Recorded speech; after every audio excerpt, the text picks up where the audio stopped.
ආයිබෝවන් යාළුවනේ ආතල් කිචන් එකකින් අද මම ඔයාලට කියලා දෙන්නේ කෘත්‍රිම රසකාරක නැතුව ශනික නූල්ස් එකක් වගේ රසට ඒ වගේම ලේසියෙන් අඩු කාලෙකින් රසවත් නූල්ස් එකක් හදාගන්නේ කොහොමද කියලා. ඇත්තටම යාළුවනේ මේක හරිම රසයි. ඒ වගේම ගොඩක් ලාභෙට ලේසියෙන් අපිට හදාගන්නත් පුළුවන්. අපි නම් බලමු මේ සුපිරිම නූල්ස් එක රසට ලස්සනට ඉක්මනින්ම හදාගන්නේ කොහොමද කියලා. මුලින්ම මම මේ විදිහට තඹගත නූල්ස් ටික ලෑස්ති කරගන්නවා. ඒ වගේම කපාගත්ත ලොකු ලූණු, සුදු ලූණු, අම මිරිස් සහ කරපිංචා ලෑස්ති කරගන්නවා. ඒ වගේම බිත්තර, ඊට අමතරව කෑලි මිරිස්, ගම් මිරිස් කුඩු, තුන පහ කුඩු, ඒ වගේම සීනි සහ ලුණු කුඩු ලෑස්ති කරගන්නවා. ඊට අමතරව අපිට සෝස් ටිකක් ඕන වෙනවා. මේ ටික තමයි යාළුවනේ ප්‍රධාන වශයෙන් අවශ්‍ය වෙන්නේ. අනිත් ද්‍රව්‍ය සහ ප්‍රමාණයන් වීඩියෝ පහලින් දාලා තියෙනවා. එතනින් අරගන්න. ඒ ටික ලෑස්ති කරගත්තන් පස්සේ මම මේ විදිහට නූල්ස් එකට දාන්න සෝස් එකක් ලෑස්ති කරගන්නවා. ඒකට මේ විදිහට කෑලි මිරිස් ටිකක් දාගන්නවා. ඒ වගේම තුන පහ, ඊට අමතරව ගම් මිරිස් කුඩු ටික, ඒ වගේම සීනි, ඊට අමතරව රස අනුව ලුණු එකතු කරගන්න. ඒ වගේම සෝයා සෝස්, ඊට අමතරව මේ විදිහට ඔයිස්ටර් සෝස් ටිකක් දාගන්නවා. ඒක නම් අනිවාර්ය නෑ. ඒ වගේම තක්කාලි සෝස් එකතු කරගෙන මේ ටික මේ විදිහට හොඳින් කලවම් කරගන්න ඕන. ඔයාලට මේ සෝස් එක මේ විදිහට හදලා තියලා නූල්ස් එකක් හදන වෙලාවට විතරක් අරගන්න පුළුවන්. එහෙම කරනවා නම් මේකට තෙල් ටිකකුත් දාගෙන ලිපේ තියලා චුට්ටක් රත් කරගන්න ඕන. රත් කරගෙන බෝතලයකට දාලා ෆ්‍රිජ් එකකින් අරන් තියාගන්න. මම මේකට එකතු කරගත්තේ ගෙදර කොටාගත්ත තුන පහ. ඒ නිසා සුපිරිම රසක් අපේ නූල්ස් එකට එනවා. සෝස් එක මේ විදිහට ලෑස්ති කරගත්තන් පස්සේ මම අපේ නූල්ස් එක හදන්න පටන් ගන්නවා. ඒකට මේ විදිහට එලවල තෙල් ටික රත් කරගෙන තලාගත්ත ඉංග්‍රීසි සුදු ලුණු එකතු කරගන්නවා.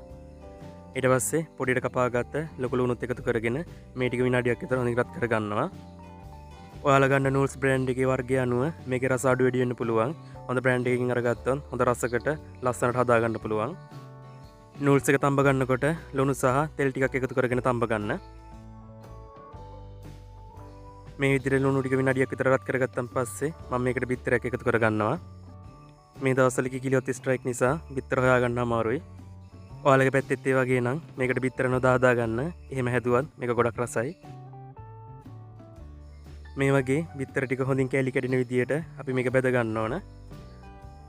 ඊට පස්සේ මේ විදියට අපි හදාගත්ත සෝස් එක මේකට එකතු කරගන්න ඕන. මම කලින් කිව්වා වගේ ඔයාලට තද පාටක් ඕන නම් අවශ්‍ය විදියට සෝස් අඩු වැඩි කරගන්න. සාමාන්‍ය ගින්දරේ සෝස් එක තප්පර 30ක් විතර රත් වුණාන් පස්සේ මම මේකට තඹගත්ත නූල්ස් ටික එකතු කරගන්නවා. ඔයාලට නූල්ස් ටික කැඩෙන්නේ නැති වෙන්නම කලවම් කරගන්න කැමති නම් මේකට හැඳි මිටක් පාවිච්චි කරන්න. මං කලින් කිව්වා වගේ ඔයාලට මේ සෝස් එක හදාගත්තොත් ෆ්‍රිජ් එකේ දාලා සති දෙක තුනක් උනත් තියාගන්න පුළුවන්. එතකොට අපිට නූල්ස් එකක් පැස්ට් එකක් හදන වෙලාවට ගොඩක් ලේසියෙන් අඩු කාලෙකින් හදාගන්න පුළුවන්. ඉතින් යාළුවනේ ආතල් කිචන් එකේ මේ වගේම තවත් ගොඩක් රසවත් කෑම වර්ග තියෙනවා. කඩේ විදියටම කඩේ රසටම ෆ්‍රයිඩ් රයිස් වර්ග හදන විදිය, ඒ වගේම කොත්තු, නූල්ස්, බිරියානි, ඊට අමතරව හොදි වර්ග, ඒ වගේම ෂෝටිස් වර්ග හදන විදිය තියෙනවා. ඒ හැම වීඩියෝ එකක්ම ඔයාලට channel එක ඇතුළට ගිහිල්ලා බලන්න පුළුවන්. ඒ වගේම තමයි ගොඩක් වීඩියෝ වල link මම මේ වීඩියෝ එක පල්ලෙහා description එකේ දාලා තියෙනවා.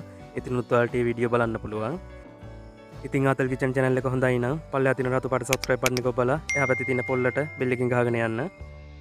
නූල්ස් ටික දාගත්තන් පස්සේ මේ ටික හොඳින් කලවම් වෙනකන් ලිපේ තියාගෙන කලවම් වුණාන් පස්සේ මම මේක ලිපෙන් අයින් කරගන්නවා. ඉතින් යාළුවනේ මේ තියෙන්නේ අපි කෘත්‍රිම රසකාරක නැතුව ශනික නූල්ස් එකක් වගේ රසට ලේසියෙන්ම හදාගත්ත අපේ නූල්ස් එක. ඇත්තටම යාළුවනේ හරිම රසයි. ඒ වගේම හොඳ සුවඳකුත් තියෙනවා. ඔයාලත් අනිවාර්යෙන් හදලා බලන්න. එහෙනම් යාළුවනේ ගොඩක් ස්තුතියි මගේ වීඩියෝ එක බැලුවට. තවත් ගොඩක් රසවත් වීඩියෝ එකක් අරගෙන ඉක්මනටම එන්නම්. එතකන් හැමෝම පරිස්සමින් ඉන්න. හැමෝටම බුදු සරණයි. දේ පීටයි. මං ගියා.